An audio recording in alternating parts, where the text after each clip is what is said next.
boa noite. Eu sou William Galvão e começa agora o Jornal da Justiça desta sexta-feira, 15 de setembro. O papel do jornalismo e das agências de checagem é debatido em seminário sobre combate à desinformação no Supremo. Ministro Cristiano Zanin defende que o jornalismo é fundamental na defesa da democracia e das liberdades individuais. Este é um dos destaques de hoje e você acompanha também nesta edição. Supremo invalida a lei de Pernambuco que previa a presença do Ministério Público em despejos coletivos. Ministros do STF julgam norma que garante manutenção do emprego de cobradores de ônibus caso a empresa decida por bilhetagem eletrônica. E ainda, Tribunal Superior Eleitoral faz audiência sobre teste público de segurança da urna eletrônica.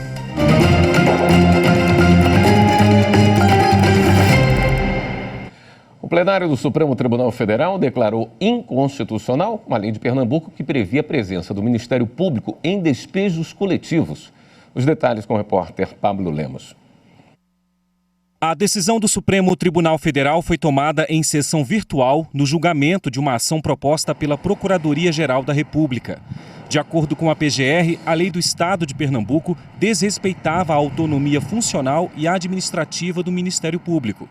O órgão alegou que a presença compulsória de representantes do MP em despejos coletivos que envolvessem mais de 50 pessoas é inconciliável com a atuação do órgão. No julgamento, prevaleceu o voto do relator do caso, o ministro Nunes Marques. Ele reafirmou princípios constitucionais garantidos ao Ministério Público, como a independência e o autogoverno.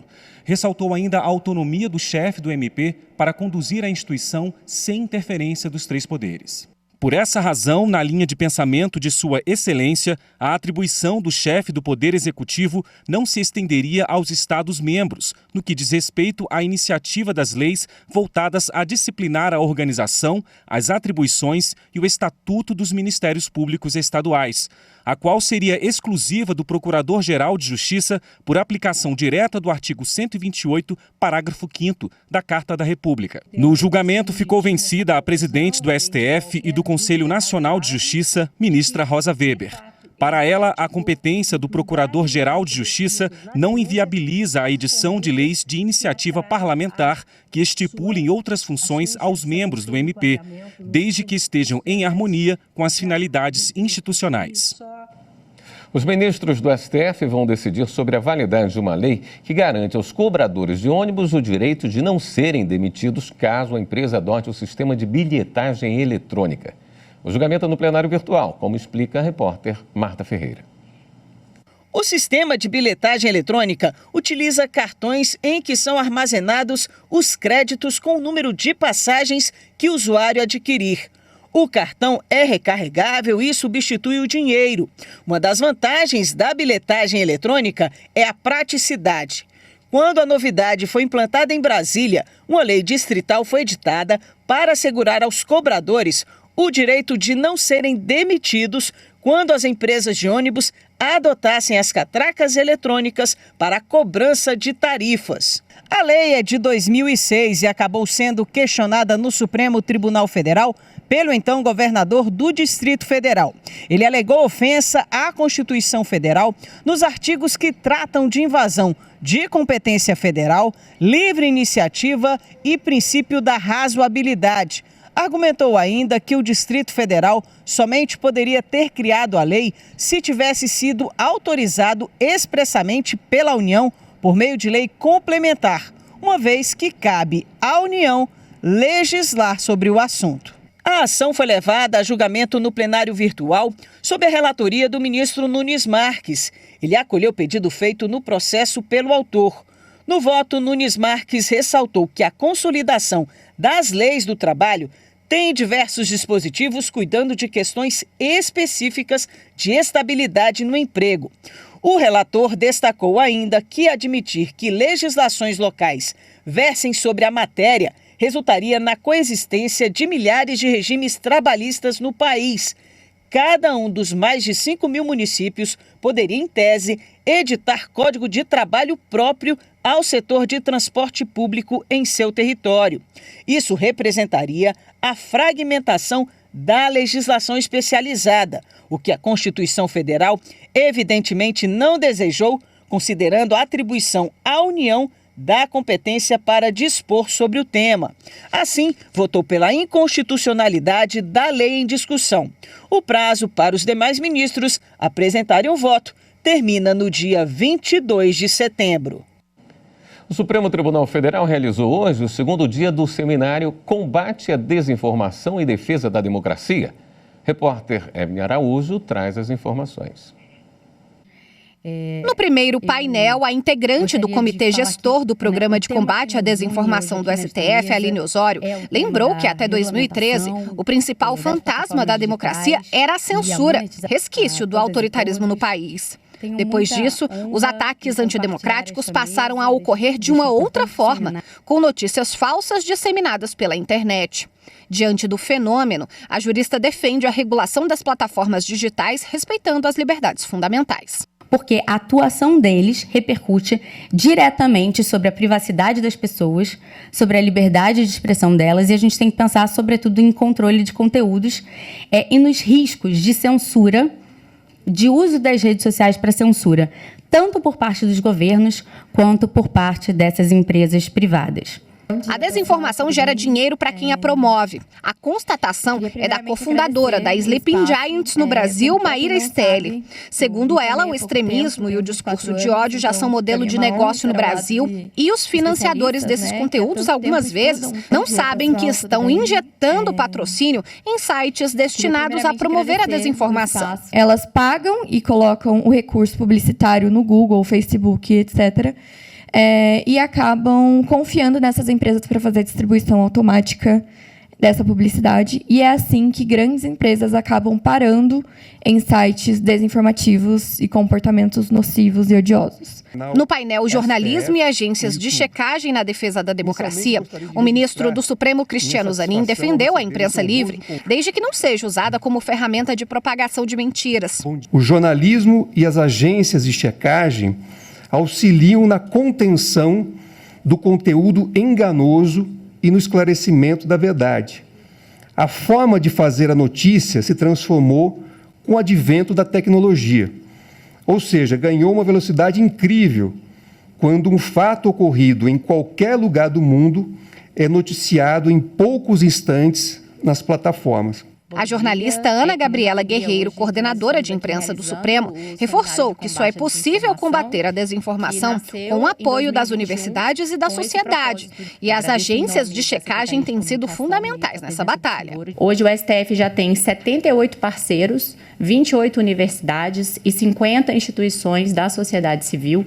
Então é com muito orgulho que hoje a gente chega nesse momento de trazer para o tribunal, para dentro do tribunal, grande parte dos nossos parceiros e trazer também esse tema tão caro e tão necessário a ser debatido na atualidade, que atinge a todos nós, instituições, pessoas físicas, pais, mães, todos que vivem esse dilema e também o jornalismo, né? No período da tarde, o seminário avançou sobre outros aspectos do combate à desinformação. Quem acompanhou foi a repórter Amanda Mustafa. O primeiro painel abordou a educação midiática, a comunicação inclusiva e a divulgação científica no combate à desinformação. Em vídeo exibido aos participantes, o ministro Gilmar Mendes falou sobre o inquérito 4781, instaurado pelo Supremo em 2019, para investigar notícias fraudulentas, denúncias caluniosas, ameaças ao STF e a seus membros, e conhecido como o inquérito das fake news. Apesar de algumas incompreensões iniciais, foi instaurado. Hoje é incontestável que ele se tornou um relevante instrumento para a preservação da própria democracia no Brasil. O segundo painel abordou as boas práticas no combate à desinformação. Coube ao ministro do Supremo, Edson Fachin, presidir o debate. O magistrado citou as boas práticas adotadas pelo Tribunal Superior Eleitoral nas eleições de 2022 para combater as fake news e legitimar o resultado das urnas. Ele abordou os riscos da disseminação de notícias falsas às instituições e à democracia. Estamos, portanto, numa era cuja questão central é mesmo a desinformação. desinformação sobre as tragédias climáticas, desinformação sobre as tragédias políticos institucionais e desinformação sobre os fatos mais comezinhos da realidade. Foram 2 dias de seminário e 7 painéis de debates na sala de sessões da primeira turma do Supremo. E o encerramento nesta sexta-feira não é por acaso. Hoje, dia 15 de setembro, é o Dia Internacional da Democracia, instituído pela Organização das Nações Unidas para celebrar o regime democrático. A seguir, TSE faz audiência sobre teste público de segurança da urna eletrônica. Voltamos já.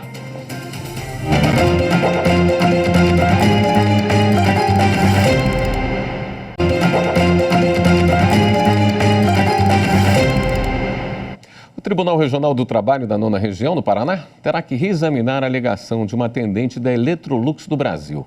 A mulher sustentava que desenvolveu quadro depressivo decorrente de assédio moral praticado por um supervisor da empresa. Anderson Conrado. O TRT da 9ª Região no Paraná excluiu a condenação da Electrolux do Brasil ao pagamento de indenização de R$ 5.000 por entender que não havia ficado comprovado o nexo de causalidade entre o trabalho e a doença. O TRT ressaltou que a empregada havia sido afastada pelo INSS na modalidade auxílio acidentário, mas que esse fato não provaria a origem ocupacional da doença. Além disso, não foi feita perícia médica no processo. Em novo recurso, a atendente buscou manifestação do TRT sobre a questão do ônus da prova com base na lei que estabeleceu o nexo técnico epidemiológico. Essa é uma ferramenta usada pela perícia médica do INSS para identificar doenças ou acidentes relacionados estatisticamente a uma atividade profissional específica, cruzando automaticamente os códigos da CID-10 e da Classificação Nacional de Atividades Econômicas. Os embargos, contudo, foram rejeitados. No recurso julgado pela 3ª turma do TST, a profissional apontou a chamada negativa de prestação jurisdicional ou omissão do julgador em relação a questionamentos de uma das partes, no caso, o ônus da prova. Segundo o argumento, as provas apresentadas por ela haviam atestado o nexo de causalidade entre a doença e o trabalho, tanto que motivaram o recebimento de benefício previdenciário. Para o relator ministro Alberto Balazeiro, o reconhecimento do nexo técnico epidemiológico pela perícia médica do INSS gera presunção relativa de que a doença tem relação com o trabalho desempenhado. Por isso, seria imprescindível a manifestação do TRT especificamente sobre esse aspecto, o que não ocorreu. Desta forma, a 3ª turma considerou a nulidade da decisão do TRT e determinou o retorno dos autos para apreciação dos embargos de declaração sobre a matéria. A decisão foi unânime. A 3ª sessão do Superior Tribunal de Justiça assegurou salvo-condutos para cultivo de cannabis com finalidade medicinal. Repórter Jéssica Castro. Os ministros da 3ª sessão confirmaram jurisprudência unificada pela Corte e concederam salvo-condutos para garantir que pacientes não sofram sanção criminal pelo cultivo doméstico de cannabis sativa destinado à extração do óleo com finalidade medicinal. O colegiado considerou que, além de o cultivo não ter a finalidade de produzir ou comercializar entorpecentes, os pacientes dos casos analisados pela sessão estão amparados por prescrição médica e por autorização da Agência Nacional de Vigilância Sanitária para importação do canabidiol, o que evidencia que a própria autarquia sanitária tem reconhecido a necessidade de uso do produto em contexto terapêutico. No voto acompanhado pela maioria, o desembargador convocado, Jesuíno Rissato, destacou que em mudança jurisprudencial ocorrida em 2022, as 2 turmas de direito penal do STJ passaram a entender que a ausência de regulamentação sobre o plantio de cannabis não pode prejudicar o direito à saúde dos pacientes, que têm que lidar com muita burocracia e com altos custos para importar o óleo medicinal. Além da garantia dos salvo-condutos, a 3ª sessão determinou a comunicação da decisão ao Ministério da Saúde e à Anvisa. E a 3ª turma do STJ negou o recurso de uma empresa credora que, em razão de não conseguir citar pessoalmente o devedor, queria fazer o procedimento por meio das redes sociais. Repórter Liamara Mendes. Para o colegiado, ainda que possam vir a ser convalidadas caso cumpram a finalidade, a comunicação de atos processuais e a realização de intimações ou citações por aplicativos de mensagens ou redes sociais não tem nenhuma base ou autorização legal.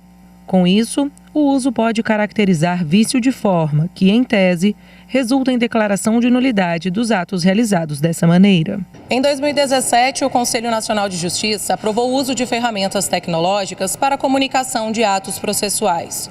Atualmente, existem diferentes regulamentações em comarcas e tribunais a respeito da comunicação eletrônica, o que, de acordo com os ministros do STJ, mostra a necessidade de adoção de uma norma federal que uniformize esses procedimentos com regras isonômicas e seguras. A relatora do caso na terceira turma, a ministra Nancy Andrighi, destacou que, além da falta de previsão legal para a citação por redes sociais, a prática poderia esbarrar em vários problemas. Entre eles, a existência de homônimos e perfis falsos, a facilidade de criação de perfis sem vínculo com dados básicos de identificação das pessoas e a incerteza a respeito do efetivo recebimento do mandado de citação.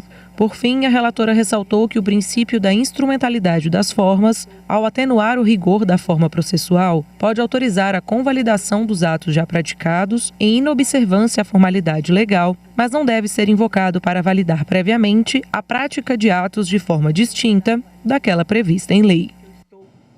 O TSE realizou uma audiência sobre o teste público de segurança da urna. Este ano o evento vai testar os modelos mais recentes, 2020 e 2022. Fábio Ruas tem as informações.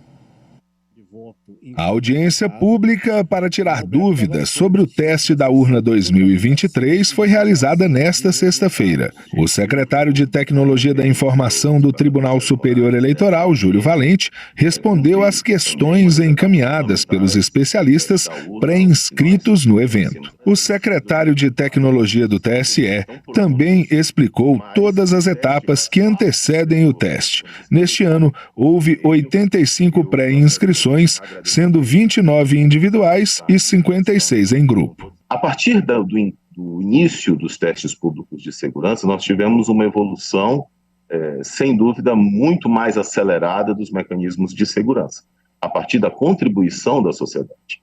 Ela tem sido fundamental no decurso dos anos e a gente garante que não só a Justiça Eleitoral está preocupada em aumentar a segurança do processo eleitoral, como a sociedade também está preocupada e contribui para o aumento dessa segurança. As evoluções, portanto, e a segurança do processo são resultado do esforço de toda a sociedade. A seguir, a gente fala sobre as ações do Judiciário nas campanhas do Setembro Verde e do Setembro Amarelo. Voltamos já.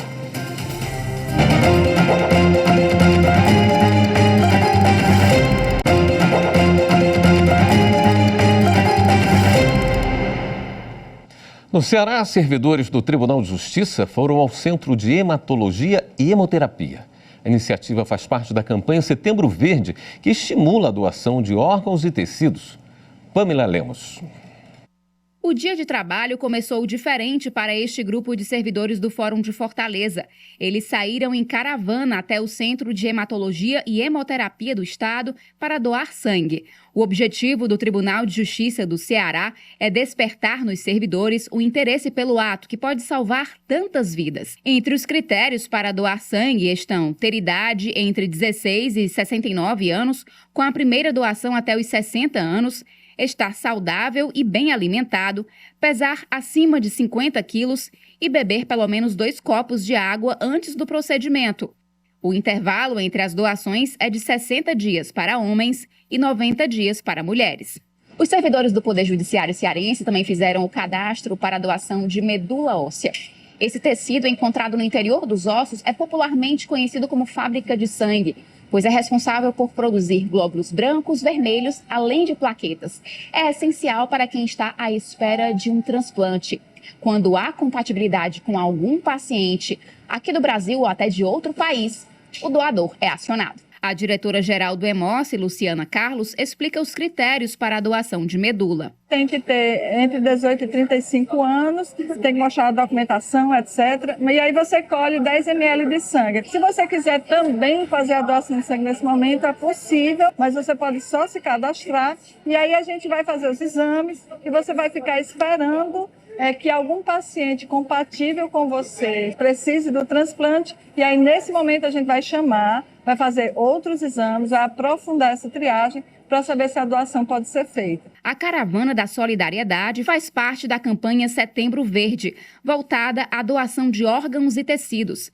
Gleidson Lessa Gomes, de 29 anos, já fez o cadastro para ser doador de medula óssea. Isso é uma coisa muito importante porque qualquer pessoa no Brasil que estiver precisando, né, você pode ser um único doador compatível com a pessoa e isso pode salvar vidas, né?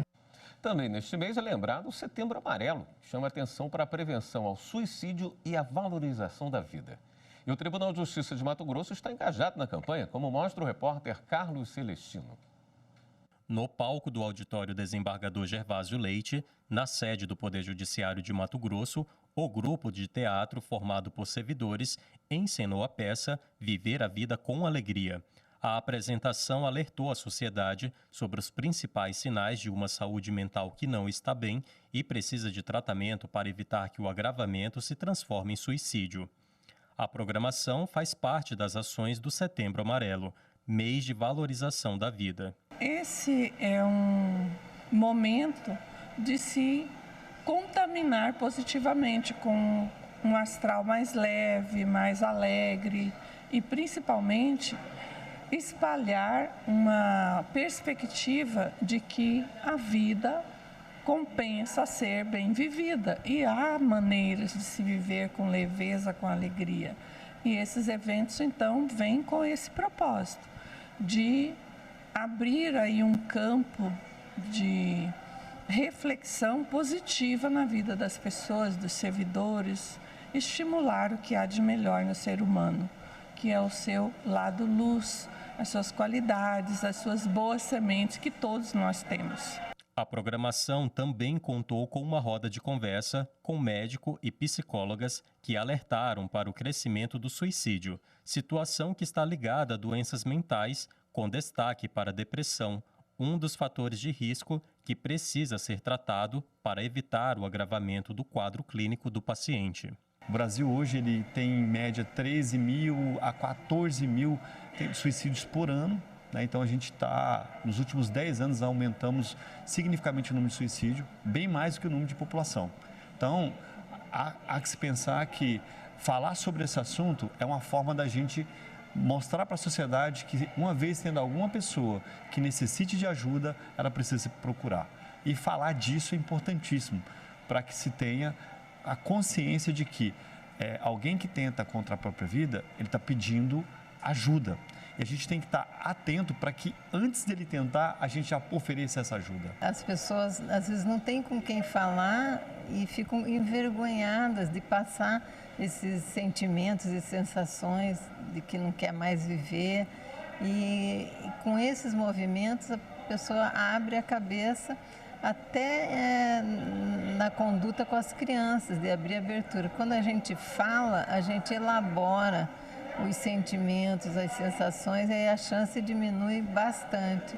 No evento, os servidores tiveram a oportunidade de participar, fazendo perguntas e esclarecendo dúvidas com os especialistas sobre como devem atuar para evitar um quadro de depressão e oferecer ajuda para quem precisa. Em primeiro lugar, nós somos humanos, então olhar para nós, né, como pessoas, cuidar mesmo, como a desembargadora presidente falou, né, da nossa saúde mental, desse lado humano nosso, valorizar, né, e dar importância a isso é fundamental. Esta edição do Jornal da Justiça fica por aqui. Uma boa noite para você, um excelente fim de semana.